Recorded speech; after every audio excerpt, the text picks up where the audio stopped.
Naturingang flood control project pero ang ilan pala posibleng lalo lang magpapabaha. Ayon po yan sa DNR. Kung nasaan ang mga yan at ang planong hakbang ng DPWH, alamin sa pagtutok ni Mav Gonzalez. Wala namang truck, wala namang kwan.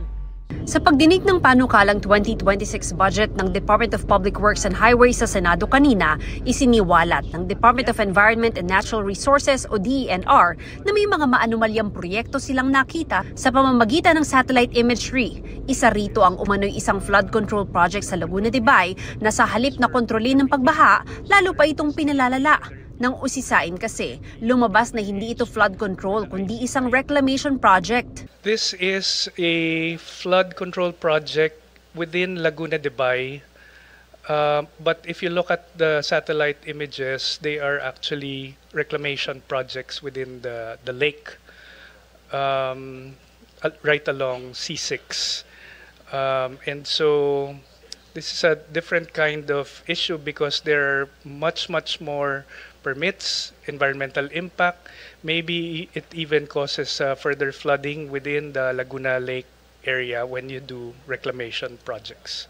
Meron pa raw ibang proyekto na sa halip mapigilan ay lalo pang magpapabaha. Tinukoy ni DENR Undersecretary CP David ang 2 dike sa Kamiling River sa Tarlac na may siwang na maaaring magpabaha sa bayan. At isang itinayong dike sa New Bataan, Davao de Oro na sa pagkakagawa nito, dadaloy lalo ang tubig baha sa kalapit na bayan. Sabi ni DPWH Secretary Vince Dizon, ipapatigil na nila ang pagtatayo ng mga depektibong flood control project na walang plano at hindi naman nakakatulong laban sa baha.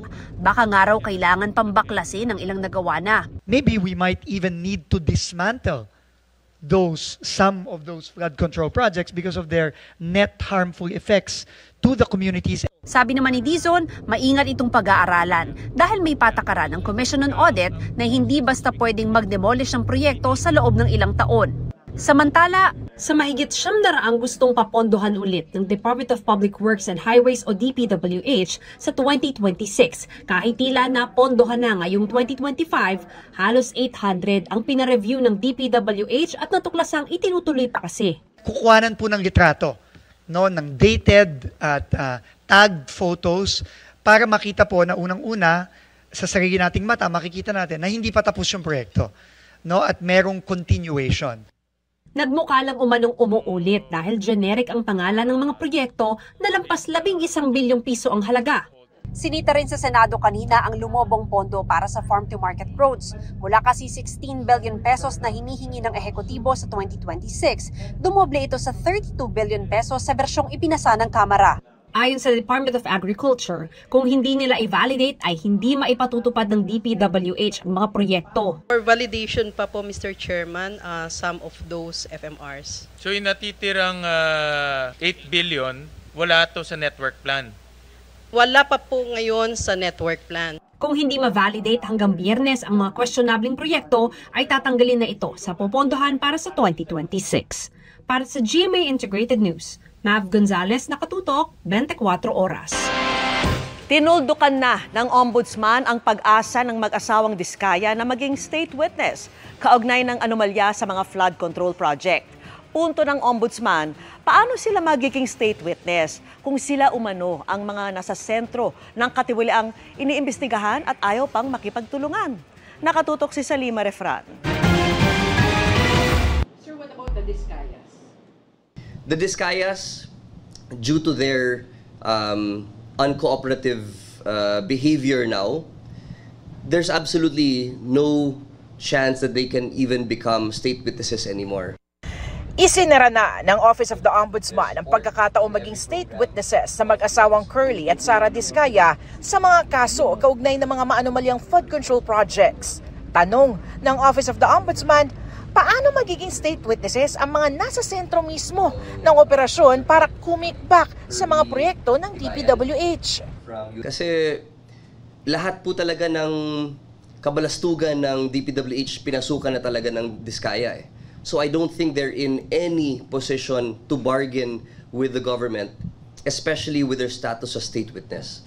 It's beyond that already dahil sa nakita ho nating ebidensya. Sa ngayon, nakaharap ang mga diskaya sa mga reklamo ng DPWH at Commission on Audit para sa 5 flood control projects sa nagkakahalaga mula 39 million hanggang 96 million pesos.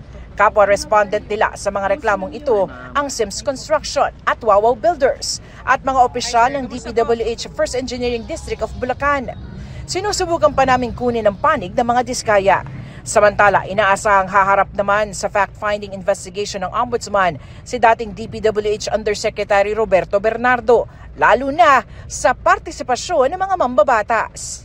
Si Yusek Bernardo, gusto natin siyang kausapin din para doon sa ating, yung mga above the salary grade of the district engineer. Ano ba talaga ang naging sistema dyan sa taas? Dineputize naman ng Ombudsman ng Department of Justice para magsagawa pa ng fact-finding investigation sa mga dating DPWH personnel na sina District Engineer Henry Alcantara at Assistant District Engineers Bryce Hernandez at JP Mendoza. Para sa GMA Integrated News, Salima Rafran, nakatutok 24 oras.